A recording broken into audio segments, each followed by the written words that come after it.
Très bien. Point 14 à l'ordre du jour. Approbation de la convention de partenariat public-public avec la communauté d'agglomération du Grand Dax pour les échanges de moyens techniques et humains, propreté urbaine pendant les fêtes. Vous aurez tous remarqué pendant les fêtes de Saint-Sevé à quel point cette année ça sentait bon, à quel point c'était propre. Je veux dire à partir de 8h30 ou 9h le matin, et non pas entre 4 et 5h le soir. Mais tout ça fait l'objet... je n'y ai pas que perdu ma voix, j'y ai aussi perdu mes horaires. Mais tout ça ne peut se faire qu'au prix de moyens techniques importants. Et moi je me réjouis que les villes qui organisent des fêtes et les villes taurines se prêtent entre elles du matériel. La communauté d'agglomération du Grand Dax nous met beaucoup de matériel à disposition et je tiens ici à les remercier du fond du cœur. En contrepartie, on leur prête également du matériel de notre ville. Et donc, il vous est proposé une convention qui vient donner un cadre légal à la mise à disposition de nos matériels auprès de la ville de Dax. Y a-t-il par rapport à ça des oppositions, des abstentions? Je vous remercie. Nous allons maintenant rentrer dans des délibérations à caractère de subvention.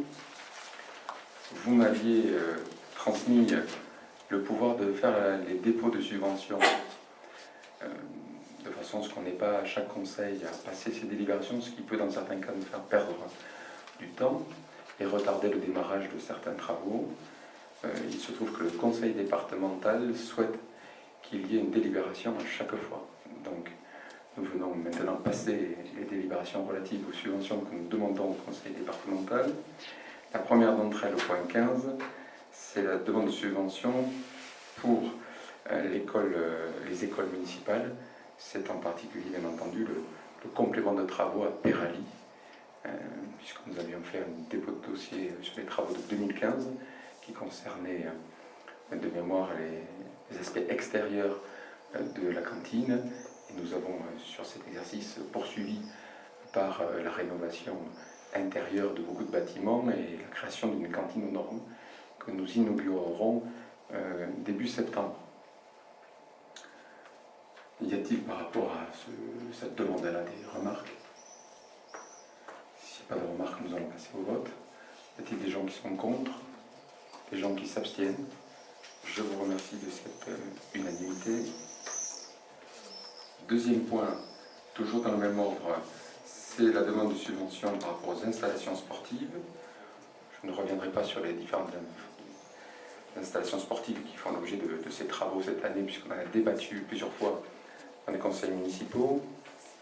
Ils font l'objet d'une demande de DETR et également d'une subvention du conseil départemental. Y a-t-il par rapport à ça des oppositions, des abstentions? Je vous remercie de cette unanimité. Point 17. La demande de subvention au titre de la DETR pour la rénovation des écoles communales et le centre technique municipal. Nous avons eu les services de la préfecture. La DETR sera délibérée sur ce sujet-là au mois de septembre. C'est la raison pour laquelle on vous passe maintenant. Y a-t-il des oppositions sur ce sujet? Des abstentions? Je vous remercie. Point 18 à l'ordre du jour. Alors le glacis de Morlanes, c'est bien dans la même famille que glacial.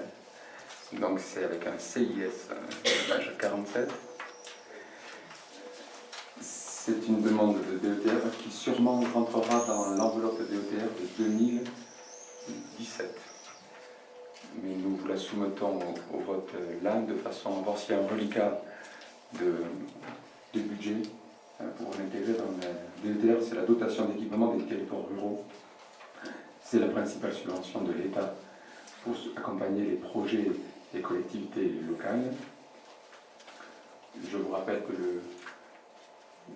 nous prévoyons de refaire le parc jardin public de Morlanes, ainsi que la place qui vocation à retrouver sa physionomie du démarrage du siècle dernier, avec un mail, avec des platanes taillés en terrasse. Et un gros travail a été fait de façon à préserver ce qui fait que ce site est aujourd'hui un site naturel classé et inscrit, c'est-à-dire à la fois le point de vue sur la vallée et sur la plaine au nord, mais également, lorsqu'on se retourne, la vue sur les toits de la ville et l'abbatiale. Donc nous sommes passés en commission nationale des sites le mardi 14 juin, et le projet a été validé à l'unanimité par les membres de cette commission, reconnaissant ainsi la qualité du travail qui avait été mené dans la définition, qui va générer de la part de nos équipes un gros travail, parce que l'abattage des arbres, l'évolution des espèces sur le glacis, pour qu'on ait plutôt des arbustes en haut, qu'on enlève ces acacias qui sont des plantes invasives, le tout sans recourir à des phytosanitaires, demandera un travail sur plusieurs années. Et c'est nos équipes qui vont le faire en interne. Tout ça ne peut pas se faire sans financement. Il vous est donc proposé de m'autoriser à demander 40% de subvention au titre de la DETR sur cette opération, qui s'élèvera à 271 000 €, plus le travail fait en régie par nos équipes. Y a-t-il des oppositions? Y a-t-il des abstentions? Je vous remercie.